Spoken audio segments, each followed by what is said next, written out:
On Saturday, I had my little nephew's second birthday. So my sister, who's married, lives on Staten Island.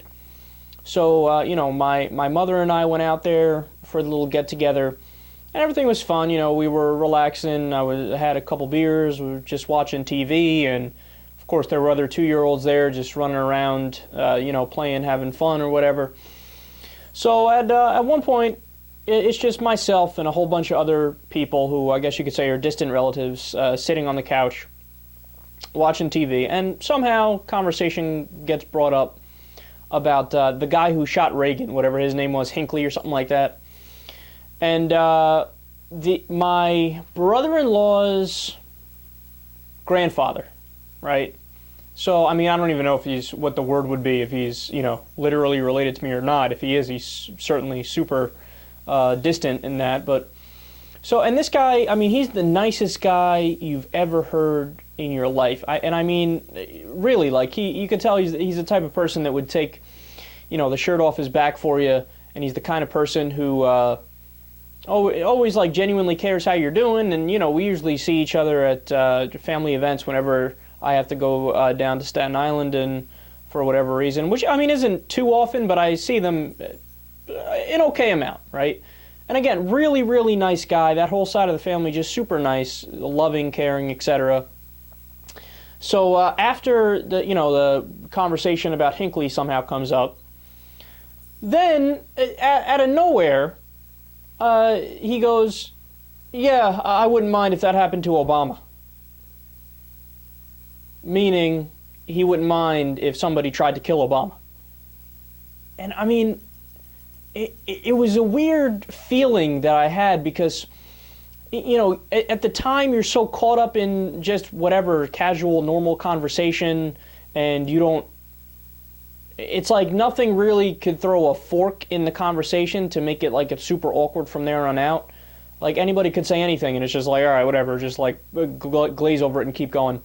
And like I remember just looking at my brother-in-law. And my brother-in-law, he was a Republican, and he's not, I don't know, I guess he's kind of moderate. He's a member of the teachers union, so I don't see how he could vote Republican in good conscience, knowing that they don't even believe in what he does, right?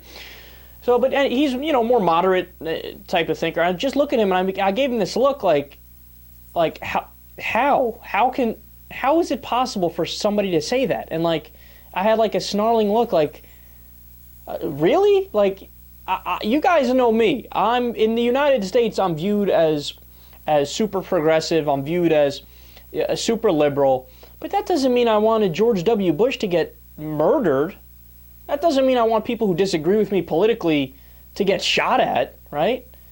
And it was staggering, because then when you leave and you sit down and you think about it, you go, how can a person who's so normal, who's just seems like the most average, down-to-earth person, say something so heinous and so hideous and genuinely mean it?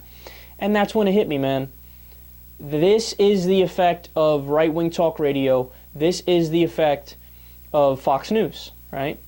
Now, some people say I'm being unfair making this characterization and I'm taking it over the top, so on and so forth. But no, I'm really not. If you could, there's a laundry list of quotes coming from all those right-wing talkers, whether it be Glenn Beck or Rush Limbaugh or Sean Hannity or Bill O'Reilly, so on and so forth, where the rhetoric they use it's a dog whistle to people who are borderline psychotic and on the edge, who will end up going out and acting on that stuff. Now, I believe in free speech. You guys know that, and I'm not saying you should censor or shut these people out, right? But at the same time, that doesn't mean we gloss over the effect that these things have on society. There's no doubt in my mind that the reason why he says that with such confidence and such blase about it, just a nonchalant, yeah, I wish somebody would shoot Obama, right? It has to do with the propaganda being drilled into his head day in and day out by a news organization that obviously is no such thing like a news organization. It's an out-and-out propaganda organization. And see, the thing is, people that are old school like that, and he's probably in his early 70s or so, they're used to like the Walter Cronkites, who gave them all the news they gave was news. It was factual, dry, so on and so forth. And so they haven't realized that times have changed, and Sean Hannity doesn't do news, he does propaganda, right? And he oftentimes bends facts or just flat out ignores facts and makes up his own narrative, right?